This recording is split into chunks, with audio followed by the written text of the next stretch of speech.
My name is Samantha. I met Brandon in the fall of 2008 during a club meeting at the University of Michigan. Back then, I was a shy freshman, and he was a quiet but magnetic sophomore, exuding a kind of confidence that made it hard to look away. The first time we talked, Brandon smiled. That gentle smile I would later believe was my destiny. Late-night study sessions at the library, coffee dates in the freezing cold, those seemingly small moments wove together a strong love. After 5 years of dating, we got engaged, and in 2015 I walked down the aisle with the man I believed would be my partner for life. The early years of marriage were sweet. Brandon had just started a small tech company while I worked at a financial consulting firm. No matter how tired he was in the evenings, he always made time to listen to my stories from work, and I cooked simple dinners for us to enjoy together. Both our families adored us, our friends admired us, everyone called us the perfect couple in a chaotic world. I used to believe I was the luckiest woman in the world.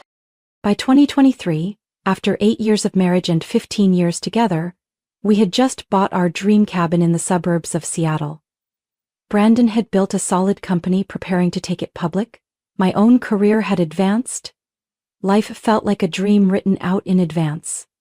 We planned to start a family soon, and I had secretly been planning a trip to Europe to celebrate our 15-year journey together. But sometimes, even the smallest crack can turn into an abyss.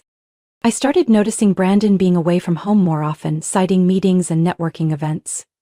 He'd bring back little gifts, perfume, handbags, and each time would gently say, "I'm sorry for being busy, I love you." Words that once melted my heart now left a bitter taste. I tried to dismiss my doubts, telling myself, "Samantha, don't overthink it. Brandon would never betray you," but the unease kept growing, silently eating away at my trust like termites hollowing out a beam of wood. And then, that fateful night arrived. One drizzly evening when Brandon said he had a late meeting, I happened to notice his phone left on the dining table. A message popped up that made my heart seize. "I missed you so much, counting the hours until tonight. Emily." Emily. The young intern who had joined his company 3 months ago, 23 years old, barely halfway through the life Brandon and I had built together. I didn't cry, I didn't scream, I just sat there frozen, gripping the phone until my knuckles turned white. In that moment, my world shattered into pieces too broken to fix. Quietly, I opened the other conversations. I read each message. Promises, secret rendezvous, words of affection that were no longer meant for me. Every line felt like a knife slicing deeper into my soul. I looked around our home, once filled with laughter, now drowning in heavy silence. The kitchen where we used to cook together, his favorite armchair for movie nights, the bookshelf I had lovingly organized for him. All of them were now silent witnesses to the cruelest betrayal. That's when I realized the painful truth. Brandon hadn't just betrayed me physically, he had betrayed every memory, every promise, and every piece of the life we had painstakingly built. And right then I made a vow, if they had destroyed my life, I wouldn't let them find happiness so easily. I didn't storm out in rage like in some tragic movie. I didn't smash things or scream. Instead, I sat by the window watching the raindrops slide down the glass like cracks across my heart. Outside, the city buzzed on, oblivious to the storm raging inside me. I knew I had to stay calm. If Brandon had chosen to stab me in the back, I would make sure he'd never recover from it. I began to observe, not sneakily, but with a cold, ruthless precision. The small changes in Brandon became more obvious. The extra attention to his looks, secretive smiles at his phone, late nights excused by private client meetings. But most telling was his eyes, the way they dodged my questions about his day. One evening while Brandon was showering, I opened his laptop. The password was still our anniversary date. Maybe he thought I was too naive, or maybe he simply didn't bother hiding anymore. The inbox was suspiciously clean. WeChat and WhatsApp showed nothing. But I didn't give up. I checked the hidden photo album. And there, I found my own personal hell. Photos of Brandon and Emily together, not overtly romantic, but intimate enough that anyone could see it. A dinner at a fancy French restaurant downtown, the one Brandon once promised to take me for our anniversary but got too busy. A beach trip where they wore matching beanies. And one photo at an amusement park, a place Brandon once swore he hated and would never set foot in. I froze when I saw it. Emily was resting her head on Brandon's shoulder, her eyes sparkling, while he smiled gently. The same smile I once believed was reserved for me alone. My heart felt crushed, but instead of breaking down, I let out a hollow laugh. A bitter sound that didn't feel like it belonged to me. That night, I created a new Instagram account under a fake name and an abstract profile picture. I started following Emily. She wasn't careful. Her profile was public, filled with what she thought were private moments. Every post carried hints. Dinner date with someone special. Feeling loved is the best feeling in the world. Wishing tonight would never end. She posted every day. Restaurants, cafes, movie theaters, even the park where Brandon and I once celebrated our second wedding anniversary. I documented everything, every place, every meal, every caption, piecing them together like a cold, merciless puzzle. One Saturday afternoon, I told Brandon I was going to a spa with a friend. Instead, I quietly tailed him. He drove to Bellevue, a hotspot for luxury restaurants. I hired another taxi to follow from a distance. And there, in front of a romantic Italian restaurant, I saw it. Brandon, in a light blue shirt, gently placing his hand on Emily's waist as she smiled up at him like they were the most perfect couple in the world. I didn't cry, I didn't scream, I just stood there among the busy crowd with a bitter smile on my lips. All right, I thought. If you want to play, let's play. But this time, I'll be the one writing the ending. From that moment, every trace of weakness in me burned away. Only the new Samantha remained, cold, clear-headed, and ready for a battle I would not lose. I started with the smallest details. On nights Brandon slept deeply, I combed through every financial document in his office. I knew every investment, every jointly owned asset, and every tiny vulnerability in his company that outsiders couldn't see. Brandon had always trusted me to manage both his personal and part of his company's finances. He never suspected that the gentle wife standing behind him was quietly building a financial trap. I wasn't rushed. I was patient, cold and methodical like a predator stalking prey. First, I quietly transferred parts of our joint assets into investments under my sole ownership, disguised as high-risk ventures. Real estate, stocks, all neatly rearranged. Brandon, too busy with Emily and new projects, didn't notice a thing. Next, I leveraged the connections I had built in the finance world over the years. I subtly planted rumors among his partners and potential investors, hints that his company's finances were unstable. In the investment world, even a whisper can ignite a firestorm. At the same time, I hired a private investigation team to follow Brandon and Emily, not for vengeance but for cold, undeniable proof. I wanted everything to collapse like a tidal wave when the moment came. 3 months later, the wheels were in motion. Rumors of financial trouble started swirling around Brandon's company. Major investors pulled out, contracts were postponed. The board whispered behind his back about unaccounted-for expenses. Brandon grew irritable, staying up late reviewing financial reports, pulling his hair out in frustration. Meanwhile, every night I continued to smile, cook dinner, ask about his day, still the picture of the perfect wife. He never saw the storm coming. A week after Brandon's birthday, while he was busy planning a major fundraising gala, I quietly sent the evidence gathered by the private investigators to his largest shareholders. Proof that Brandon had been using company funds to finance his lavish dates with Emily, the fatal blow. That morning, Brandon was summoned to an emergency board meeting. He came home pale and shaken. "Dan, do you think they suspect anything? They said they want to audit the marketing funds." His eyes were full of panic. I placed my hand gently over his, hiding the icy smile inside. "Don't worry. If you haven't done anything wrong, there's nothing to fear." That night I lay beside Brandon, listening to his anxious breathing, feeling nothing but an empty, hollow calm. The man who once made me believe in the sweetest dreams was now just a pathetic figure trembling before a storm he had summoned with his own hands. 1 month later, Brandon was officially suspended from his executive role, pending an internal investigation. The company's stock plummeted uncontrollably. All the investment offers disappeared like smoke.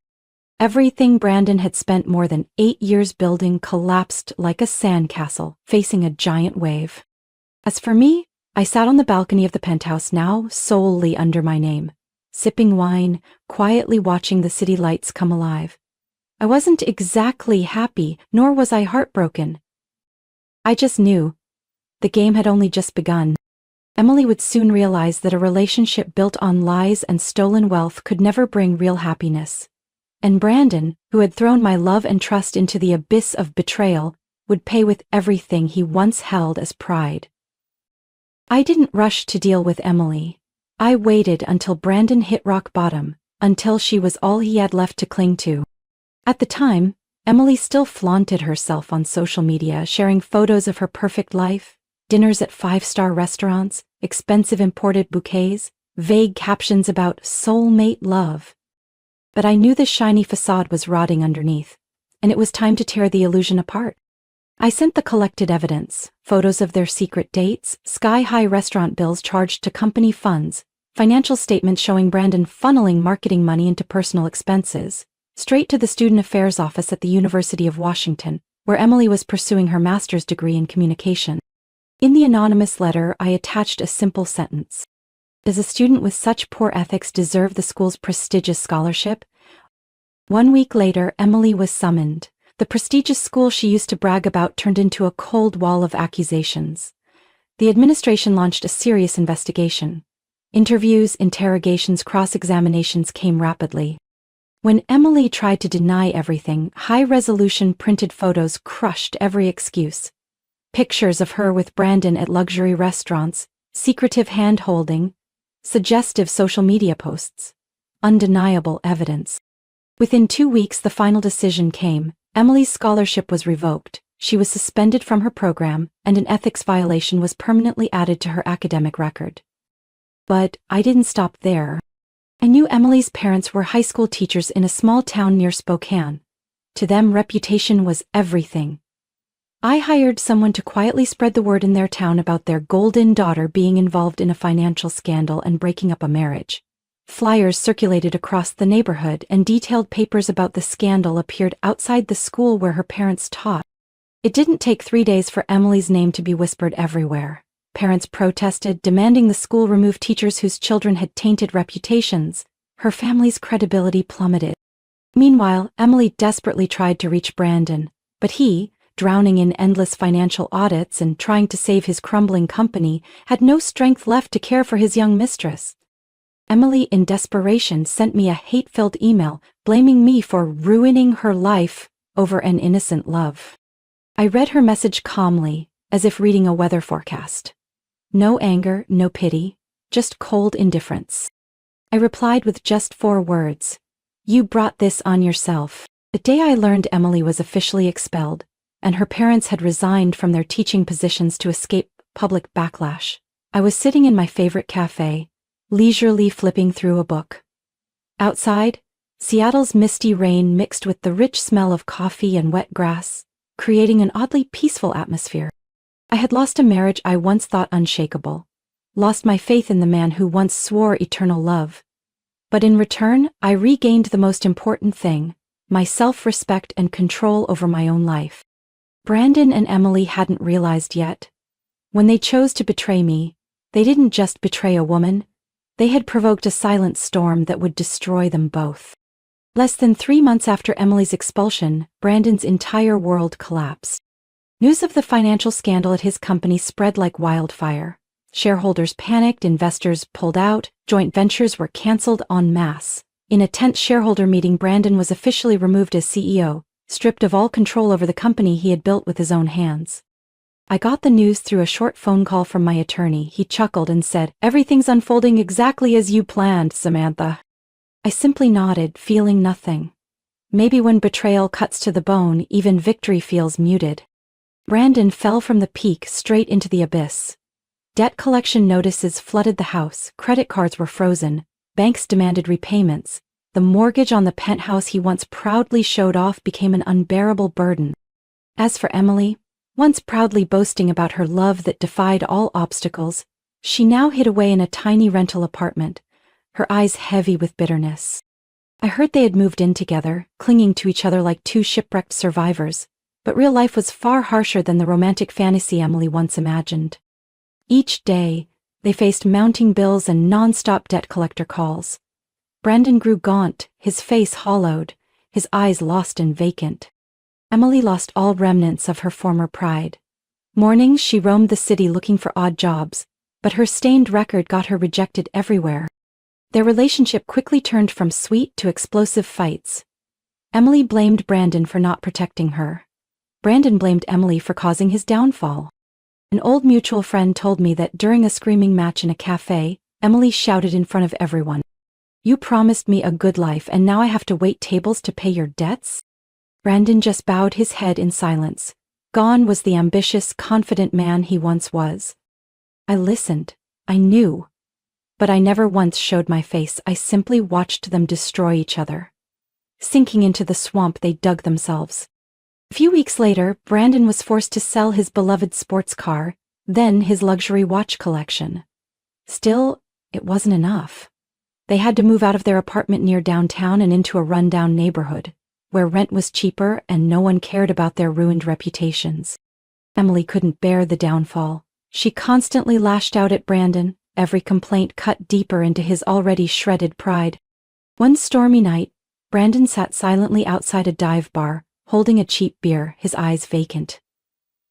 Emily, after a violent argument, stormed out without a glance back. I knew their nightmare was only just beginning. And I also knew, even if time rewound, Brandon would still choose betrayal, and Emily would still choose to intrude on someone else's life.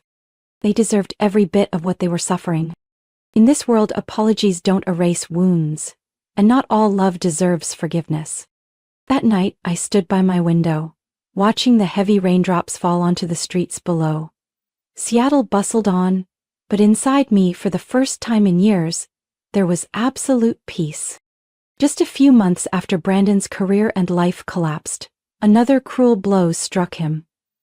One night, after intense stomach pain, he was rushed to a local hospital.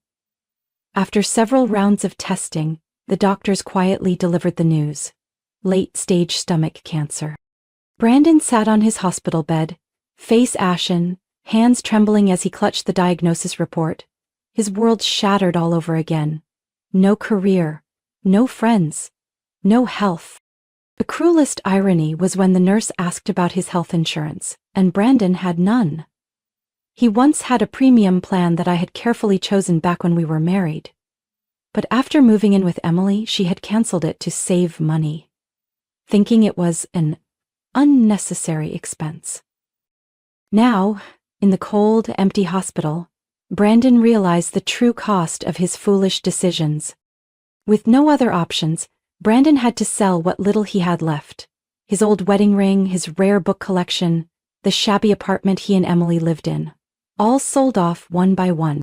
But no matter how hard he tried, the money barely covered a fraction of his medical bills, and chipped away at the mountain of debt crushing him. Emily, once so chirpy by his side, grew more distant by the day. She made excuses to stay away, even spending nights elsewhere. When she did come around, her eyes were filled with irritation, not even bothering to hide her exhaustion and disgust. Brandon knew he had become nothing but a burden, a sick, broke, hopeless man no one wanted to stay with. His final days were spent in complete loneliness. He curled up on a creaky hospital bed, his gaunt face hollow, his once shiny hair thinning badly. Every time the pain racked his body, he gripped the bedsheets in silence, with no one to comfort or hold him. I heard that Emily eventually packed up and left for good, abandoning Brandon to face the end alone. One cold winter morning, as freezing winds swept through the city, Brandon took his last breath. No family, no friends, no one waiting outside his hospital room. A kind nurse contacted a low-cost funeral service to handle the arrangements. His funeral was rushed under a gray, dreary sky, attended by only a few strangers. No flowers, no eulogy, just cold earth covering an unmarked grave. Brandon left this world quietly, like a defeated man. Everything he once prided himself on, his company, his wealth, his reputation, his love, was now nothing but scattered fragments lost in the rush of life. As for me, when I received the news of his death, I simply stood by my window, looking out toward the fog-covered horizon.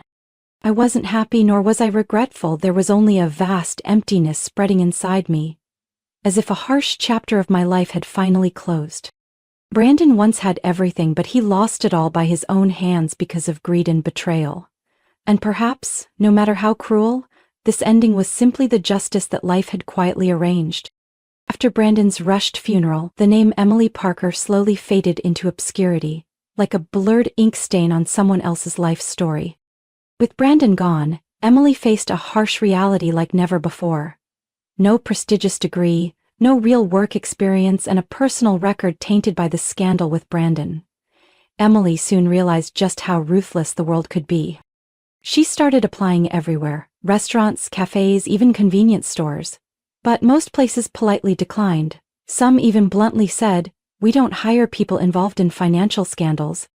With no other choice, Emily took on temporary low-paying jobs, standing for hours in fast food restaurants, getting yelled at by managers over late orders. The glamorous dresses were gone, replaced by wrinkled uniforms and worn-out sneakers. The small apartment she once rented with Brandon was repossessed due to unpaid rent. Emily had to move to the outskirts of Seattle, renting a cramped room in a rundown house shared with 3 strangers. At night, lying on a rickety bed under a cracked ceiling, Emily would scroll through old photos on her battered phone. Images of her in designer dresses, candlelit dinners, lavish trips with Brandon. Now just painful fragments of memory. Many times she bit her lip until it bled, haunted by what she had thrown away: fleeting glamour, a forbidden affair, traded for a ruined career, lost honor, and a shattered future. Sometimes, she blamed Brandon for not keeping his promises. But deep down, Emily knew she had chosen this path herself. She had stepped into someone else's life, with sweet, deceitful words, and now, being left alone in ruins, was simply her rightful fate. Loneliness clung to Emily like a shadow. Old friends avoided her, family grew cold after the scandal. Comforting words and warm hugs had been replaced with indifference and pitying glances. Once, while trying to apply for a job at a small bookstore, the older woman behind the counter stared at her for a long moment before asking, "Aren't you Emily Parker, the girl from the scandal with Brandon Turner?" Emily froze, her throat tightening. She could only nod, her face burning with shame. The store owner simply sighed and shook her head in rejection. Emily walked out of the shop that day into a torrential downpour, feeling as though the whole world had collapsed on her. Her unstable part-time jobs and meager wages barely covered her living expenses. Emily had to sell almost all the jewelry she had left, gifts from Brandon, just to pay rent and buy food. When even that money dried up, she was forced into harder labor, dishwashing, cleaning office buildings late at night. Her once pampered hands became rough and cracked from harsh cleaning chemicals. On rare quiet evenings, Emily would sit in the corner of her cramped room, staring blankly into space. Sometimes she would whisper to herself, "If only she hadn't intruded into Samantha's life. If only she had stayed true to what she had. Would her life have been different?" But regret no longer mattered. All she had now was a bleak future, without direction or shelter. I once heard people say time heals all wounds. But for those who tear their own lives apart, time only prolongs the pain, reminding them daily that once you lose what's most precious, there's no way back. When the past was finally wrapped up and buried, I knew I had to move forward. Not for Brandon, not for revenge against Emily, but for myself. I left Seattle and moved to Portland, a smaller, quieter city where no one knew the name Samantha Turner, the woman once embroiled in a scandalous divorce that had the finance world buzzing. Starting over wasn't easy. Those first nights in my new apartment, I quietly questioned myself. Was I doing the right thing? But every morning when sunlight streamed through the curtains, my heart felt a little lighter. I invested in a small startup in financial consulting, the field I had worked in for nearly a decade. With experience and keen instincts, within just over a year, I became one of the major shareholders, helping the company expand offices across the Pacific Northwest. Gradually, the name Samantha Johnson, I had reclaimed my maiden name, began appearing in local business magazines. No longer a shadow beside a successful man, I became the one admired in my own right. Success brought me a freedom I had never dared to dream of before. I bought a small house nestled on a hillside where each morning I could hear birds sing and watch the sunrise from my kitchen window. I joined painting classes, hiked on weekends, and for the first time in my life, I truly lived, not just existed. It was during an annual financial conference that I met Nathan. Nathan was nothing like Brandon. He wasn't flashy, nor did he use grand words to capture attention. Nathan was quiet, thoughtful, with amber eyes that radiated genuine warmth. We started with short conversations during breaks, then simple coffee dates at small cafes, then long walks through parks bathed in golden autumn leaves. No rush, no noise. Our relationship grew slowly, like a seedling nurtured with patience and care. One early winter afternoon, as I fumbled to set up the Christmas tree in my living room, Nathan appeared at my door with a big box of ornaments and a smile lit by the twinkling lights outside. "I thought you might need a few more ornaments," he said, his deep voice filling the room with warmth. I stood there, staring at him, overwhelmed by an unfamiliar sense of peace. It wasn't impulsive passion, nor empty promises. It was a steady, gentle presence. Like no matter how the world spun, he would be right there beside me. When Nathan knelt down and slipped a delicate platinum ring onto my finger, he simply said, "I can't promise you a perfect life, but I promise, every day, I'll choose to love you all over again." I didn't hesitate. The old wounds no longer held me back. I nodded, tears of pure happiness streaming down my face. My new life wasn't as glamorous as my youthful dreams, but it was real, whole, and full of love. Some afternoons, I sat in the backyard with a cup of hot tea, watching Nathan and our newly adopted puppy play in the yard. I thought about the road I had traveled, the pain, the losses, the moments I thought I would never stand again. If the heartbreak hadn't happened, maybe I would have lived forever in a beautiful but hollow golden cage. If Brandon hadn't betrayed me, maybe I would have never discovered how strong I truly was. It turns out, sometimes a collapse isn't the end, it's the beginning of a new journey. A journey to find yourself. 2 years after leaving Seattle while attending an investment conference in New York, I unexpectedly ran into an old friend. We shared a table at the evening banquet, and after a few polite exchanges, she mentioned the names I thought I had long forgotten: Brandon Turner and Emily Parker. "Word is, Emily's working as a cashier at a small grocery store in the suburbs," she whispered, half pitying, half mocking. "And Brandon, sad, really.